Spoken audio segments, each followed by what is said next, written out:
तू खुद की खोज में निकल, तू किस लिए हताश है। तू चल, तेरे वजूद की समय को भी तलाश है, समय को भी तलाश है।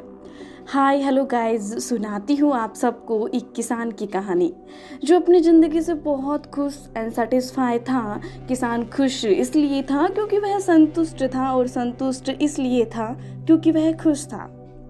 एक दिन एक अक्लमंद आदमी किसान के पास आया और उसने किसान को हीरो के बारे में बताते हुए कहा कि अगर तुम्हारे पास अंगूठे जितना भी बड़ा हीरा हो तो तुम पूरा शहर खरीद सकते हो, और अगर तुम्हारे पास मुट्ठी जितना बड़ा हीरा हो तो तुम शायद पूरा देश भी खरीद लो। यह कहकर अक्लमंद आदमी चला गया।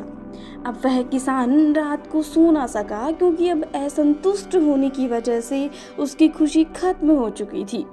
दूसरे दिन सुबह किसान ने खेतों को बेचने और परिवार की देखभाल का इंतजाम किया और हीरा खोजने के लिए निकल पड़ा।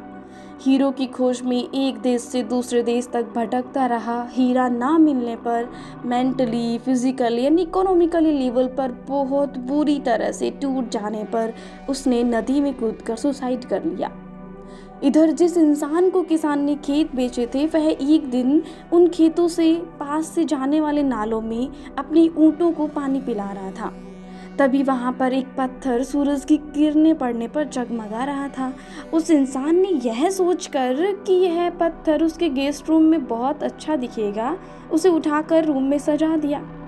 उसी दिन दोपहर में वह अक्लमंद आदमी इस आदमी के पास गेस्ट रूम में मिलने आया और उस जगमगाते पत्थर को देखकर पूछा, क्या वह किसान लौट आया? उस आदमी ने कहा, नहीं, लेकिन आपने ये सवाल क्यों पूछा?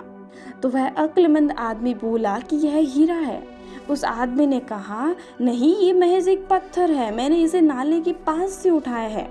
यह कहते हुए वह आदमी उस नाले के पास लेकर जाता है और वहाँ पे पड़े बहुत सारे पत्थर जांचने परखने के लिए भेजे जाते हैं।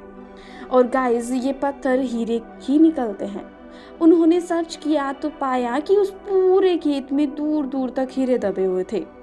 सो दोस्तों, हमें अपनी पोटेंशियल को डिस्कवर करना चाहिए, अपनी क्वालिटीज़, अपनी इनर एबिलिटीज़ को निखारिए। क्या पता आप में कितने हीरो से भी बेशकीमती पावर्स दबी पड़ी हो। दूसरों से अपने आप को कंपेयर मत करिए और अपनी इनर क्वालिटीज़ को डेवलप करिए। और कमेंट करके ज़रूर बताएं दोस्तों कि इस वीडियो को देखने के बाद आप अपनी कौन सी हिडन क्वालिटी, स्किल, टैलेंट को आइडेंटिफाई कर पाए। Thank you so much.